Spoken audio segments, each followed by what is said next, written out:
Part 4 में हम grammar देखा करते हैं।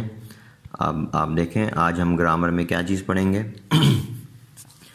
देखें शुरू में आपके पास एक तो यही हम पहले पढ़ चुके हैं, डिमॉन्स्ट्रेटिव प्रोनाउंस अस्माए इशारा होते हैं, ये किसी चीज़ की तरफ इशारा करने के लिए इस्तेमाल होते हैं। दिस, दैट, दीज, दोज, ये हम पढ़ चुके हैं। अच्छा जी, आगे है adverbs of place. Adverbs of place वो अल्फाज जो जगह बताने के लिए इस्तेमाल होते हैं। अच्छा, इसके बाद हैं adverbs of time. Adverbs of time वो अल्फाज जो वक्त बताने के लिए इस्तेमाल होते हैं। एडवर्ब्स ऑफ प्लेस देखें, हियर, हियर, हियर का मतलब यहाँ। देयर, देयर, देयर का मतलब वहाँ। एडवर्ब्स ऑफ टाइम में दो दिए हैं हमने आपको आज। पहला है नाउ, नाउ, नाउ का मतलब अभी। दूसरा है right now, right now. Right now में थोड़ी सी ताकीद होती है, थोड़ा जोर देकर कह रहे होते हैं अभी, इसी वक्त। ठीक है जी। अब देखें, अब हम जो पढ़ेंगे वर्ब की, तो हम वही पहली फॉर्म अभी पढ़ रहे हैं, और पहली फॉर्म के शुरू में हम डोंट भी लगा सकते हैं। सिर्फ पहली फॉर्म होगी तो हुक्म के लिए, उसके शुरू में जब डू नॉट या डोंट लगाएंगे तो मना करने के लिए होगा। फिर उसमें ऑब्जेक्ट लगेगा आगे। ऑब्जेक्ट के बारे में मैंने आपको बताया है, वो जो हमारे पास सारे ऑप्शंस हैं, 7 ऑप्शंस थे आपके पास कि प्रोनाउन लगा दें, नाउन लगा दें, एडजेक्टिव प्लस नाउन लगा दें, या दिस दैट के साथ नाउन लगा दें, या एडजेक्टिव के साथ नाउन लगा दें, या दिस दैट और एडजेक्टिव और नाउन तीनों लगा दें, या हमारे पास ये ऑप्शन था कि माय, आवर, योर, देयर का लफ्ज़ लगाएं, उसके साथ नाउन लगाएं, या ये है कि माय, आवर, योर, देयर वाला लफ्ज़ भी लगाएं, फिर एडजेक्टिव भी लगाएं, फिर नाउन भी लगाएं। तो वो सारे ऑप्शन जो हैं इस ऑब्जेक्ट में वो अपनी जगह पर बरकरार हैं। जो नई चीज़ है वो है आज जो हमने adverb of place, adverb of time 2 देखे हैं, ये होंगे कि इसके बाद एडवर्ब ऑफ प्लेस लगेगा, फिर एडवर्ब ऑफ टाइम। यहाँ जो समझने की चीज़ है वो ये है कि पहले हम जगह वाला लफ्ज़ लाएंगे और फिर वक्त वाला, यानी जगह पहले बताएंगे और वक्त बाद में। नीचे मिसालों से ये बात वाज़ेह होगी। देखें, पहला जुमला है call your friends here now. Call your friends here now, अपने दोस्तों को यहाँ बुलाएं अभी। हम उर्दू में आमतौर पे वक्त पहले लाते हैं, जगह बाद में। हम यूँ कहते हैं कि अपने दोस्तों को अभी यहाँ बुलाएं, लेकिन इंग्लिश में अभी का लफ्ज़ बाद में आएगा, यहाँ वाला लफ्ज़ पहले आएगा। तो call your friends here now. ठीक है, आगे देखें, right this story in the class right now.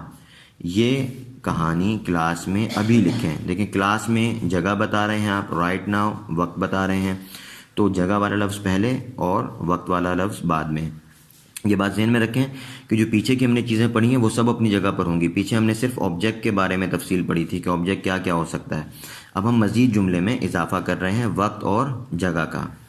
अगला जुमला देखें, क्लीन दिस रूम नाउ। ये कमरा अभी साफ़ करें। Divide these words there now.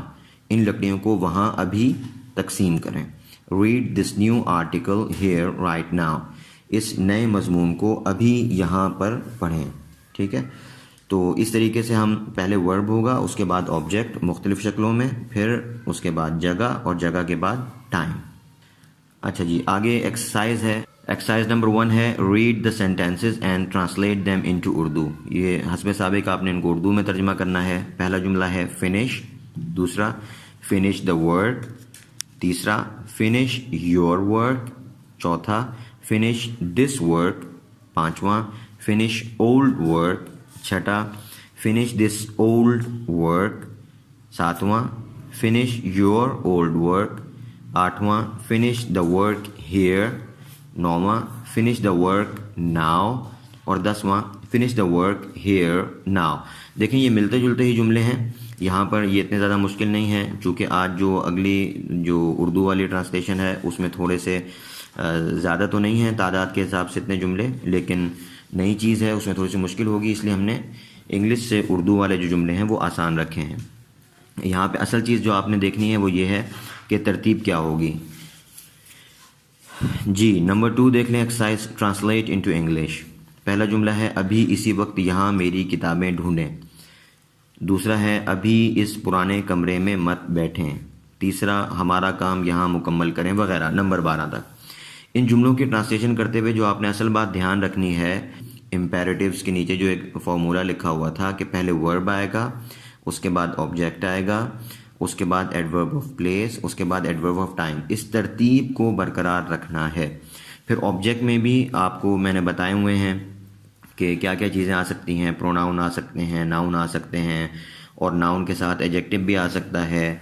इसमें इशारा दिस दैट दीज दोस्त भी आ सकता है। माय आवर योर देयर वाले अल्फाज भी आ सकते हैं, और दिस के साथ एडजेक्टिव भी आ सकता है। माय आवर योर देयर के साथ एडजेक्टिव भी आ सकता है। तो उनमें भी तरतीब थी। वो तरतीब भी आपको बताई गई थी कि अगर आपने दिस भी लगाना है, एडजेक्टिव भी लगाना है, तो पहले दिस, फिर एडजेक्टिव, और उसके बाद नाउन। तो उस तरतीब को भी मलूज़ रखना है। ये जो उर्दू के जुमले अभी आपको दिए हैं, इसमें इसको ट्रांसलेट करते हुए ये बात जहन में रखनी है। ऐसा नहीं करना कि उर्दू में जिस तरतीब से अल्फाज लिखे हुए हैं इसी तरतीब से आप कर दें। मसलन अभी इसी वक्त के लिए आप कर दें, पहले राइट नाउ लिख दें, यहाँ के लिए फिर हेयर लिख दें, फिर मेरी का तर्जुमा करके माए। इस तरह से नहीं करना, बल्कि अल्फाज जो हैं उनकी तरतीब इंग्लिश के मुताबिक आपकी ठीक होनी चाहिए। असल यहाँ पर एक्सरसाइज इसी चीज़ की है। तो इस चीज़ को मलूज़ रखें और इसके मुताबिक एक्सरसाइज हल करके भेजें।